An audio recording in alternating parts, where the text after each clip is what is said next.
ಇನ್ನು ವಿಜಯೇಂದ್ರ ದೆಹಲಿಗೆ ಪ್ರಯಾಣ ಬೆಳೆಸಿದ್ದು ರಾಜಕೀಯ ವಲಯದಲ್ಲಿ ಬಿಜೆಪಿಯಲ್ಲಿ ಭಾರಿ ಚರ್ಚೆಗೆ ಎಡೆಮಾಡಿಕೊಟ್ಟಿತ್ತು. ಇವತ್ತು ಮೋದಿ ಅವರನ್ನ ಭೇಟಿಯಾದರು. ಅದಾದ ನಂತರ ಈಗ ಅಮಿತ್ ಶಾ ಅವರನ್ನ ಕೂಡ ವಿಜಯೇಂದ್ರ ಅವರು ಭೇಟಿಯಾಗಿದ್ದಾರೆ ಎಂಬುದು ಬರ್ತಾ ಇದೆ. ಬಿಜೆಪಿಯಲ್ಲಿ ಭಿನ್ನಮತದ ಮಧ್ಯೆ ಪ್ರಧಾನಿಯನ್ನ ಭೇಟಿಯಾಗಿದ್ದಾರೆ ವಿಜಯೇಂದ್ರ. ಪ್ರಧಾನಿ ಭೇಟಿಯಾಗಿ ವಿರೋಧಿಗಳಿಗೆ ಸಂದೇಶವನ್ನೇನಾದರೂ ವಿಜಯೇಂದ್ರ ರವಾನಿಸಿದ್ರ? ನಾಯಕತ್ವದ ಬಗ್ಗೆ ಯತ್ನಾಳ ಟೀಮ್ ಅಪಸ್ವರದ ಬೆನ್ನಲ್ಲೇ ವಿಜಯೇಂದ್ರ ಅವರು ಈ ಸಂದೇಶವನ್ನ ಕಳುಹಿಸಿದ್ರ? ಸಂಸತ್ ಭವನದಲ್ಲಿ ಮೋದಿ ಅವರನ್ನ ಭೇಟಿಯಾಗಿದ್ದಾರೆ ವಿಜಯೇಂದ್ರ ಅವರು, ಚರ್ಚೆಯನ್ನ ಮಾಡಿದ್ದಾರೆ.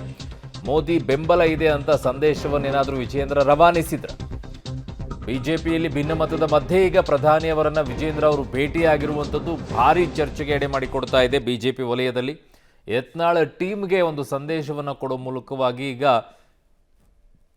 ವಿಜಯೇಂದ್ರ ಅವರು ನನ್ನ ಜೊತೆಗೆ ಪ್ರಧಾನಿ ಮೋದಿ ಅವರಿದ್ದಾರೆ, ನನ್ನ ಜೊತೆಗೆ ಅಮಿತ್ ಶಾ ಇದ್ದಾರೆ ಅನ್ನುವಂಥ ಮೆಸೇಜನ್ನು ಪಾಸ್ ಮಾಡೋಕ್ಕೆ ಹೋಗಿದ್ದಾರೆ ಅಥವಾ ಬೇರೆ ಏನಾದರೂ ಚರ್ಚೆ ಮಾಡ್ತಾ ಇದ್ದಾರೆ? ಇದನ್ನೆಲ್ಲ ಕೇಳಿದರೆ ಬಿಜೆಪಿ ಅವರು ಹೇಳ್ತಾರೆ ಇಲ್ಲ ರೀ, ಹಂಗೆ ಸುಮ್ಮನೆ ಹೋಗಿದ್ದಾರೆ ಅವರು ವೈಯಕ್ತಿಕವಾಗಿರುವಂಥ ವಿಚಾರಕ್ಕೆ. ಪಕ್ಷದ ಏನೋ ಒಂದಿಷ್ಟು ಬೆಳವಣಿಗೆಗಳಿದೆ, ಆ ಬಗ್ಗೆ ಹೇಳಕ್ಕೆ ಹೋಗಿದ್ದಾರೆ.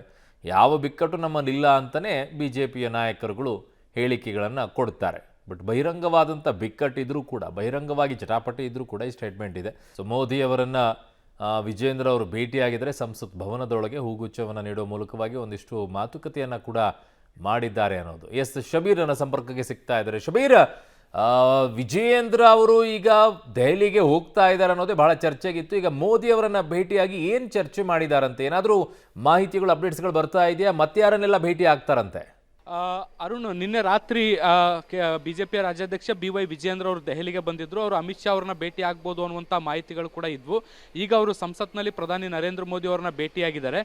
ಈ ಭೇಟಿ ಸಾಕಷ್ಟು ಕುತೂಹಲವನ್ನು ಮೂಡಿಸಿರುವಂಥದ್ದು.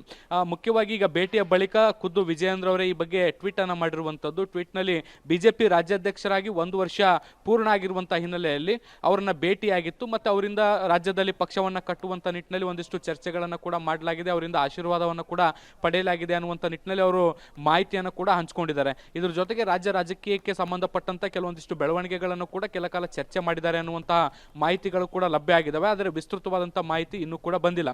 ಇದ್ರ ಜೊತೆಗೆ ಈಗ ಅವರು ಕೇಂದ್ರ ಗೃಹ ಸಚಿವ ಅಮಿತ್ ಶಾ ಅವರನ್ನು ಕೂಡ ಭೇಟಿ ಆಗ್ಬೋದು ಅನ್ನುವಂತಹ ಮಾಹಿತಿಗಳು ಕೂಡ ಸಿಗ್ತಾ ಇದ್ದಾವೆ. ಅಮಿತ್ ಶಾ ಅವರನ್ನ ಭೇಟಿ ಆದಂಥ ಸಂದರ್ಭದಲ್ಲಿ ರಾಜ್ಯ ರಾಜಕೀಯದ ಬೆಳವಣಿಗೆಗೆ ಸಂಬಂಧಪಟ್ಟಂತೆ ಸುದೀರ್ಘವಾದಂಥ ಮಾತುಕತೆಯನ್ನು ಮಾಡುವಂಥ ಸಾಧ್ಯತೆಗಳಿದ್ದಾವೆ. ಪ್ರಧಾನಮಂತ್ರಿಯವರ ಸಮಯ ಹೆಚ್ಚು ಕಾಲ ಸಿಗಲ್ಲ, ಹೀಗಾಗಿ ಬಹಳ ದೊಡ್ಡ ಮಟ್ಟದಲ್ಲಿ ಚರ್ಚೆ ಆಗಿದೆ ರಾಜ್ಯ ರಾಜಕೀಯ ಅನ್ನುವಂಥದ್ದು ಸದ್ಯಕ್ಕೆ ಹೇಳಲಿಕ್ಕೆ ಸಾಧ್ಯ ಇಲ್ಲ. ಹೀಗಾಗಿ ಅಮಿತ್ ಶಾ ಅವರನ್ನ ಭೇಟಿ ಆದಂಥ ಸಂದರ್ಭದಲ್ಲಿ ರಾಜ್ಯ ರಾಜಕೀಯ ಬೆಳವಣಿಗೆಗಳು ಮತ್ತು ಅಲ್ಲಿ ನಡೀತಿರುವಂಥ ಚಟುವಟಿಕೆಗಳಿಗೆ ಸಂಬಂಧಪಟ್ಟಂತೆ ವಿಸ್ತೃತವಾದಂಥ ಚರ್ಚೆ ನಡೆಯುವಂಥ ಸಾಧ್ಯತೆಗಳಿದ್ದಾವೆ.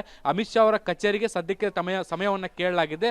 ಸಮಯ ಅಧಿಕೃತ ಆದ ಬಳಿಕ ಅವರನ್ನ ಭೇಟಿ ಮಾಡುವಂಥ ಸಾಧ್ಯತೆಗಳನ್ನು ಕೂಡ ನಾವು ನಿರೀಕ್ಷೆ ಮಾಡಬಹುದು. ಅರುಣ್. ಓಕೆ ಶಬೀರ್, ನಿಮ್ಮೆಲ್ಲ ಮಾಹಿತಿಗೆ ಧನ್ಯವಾದಗಳು.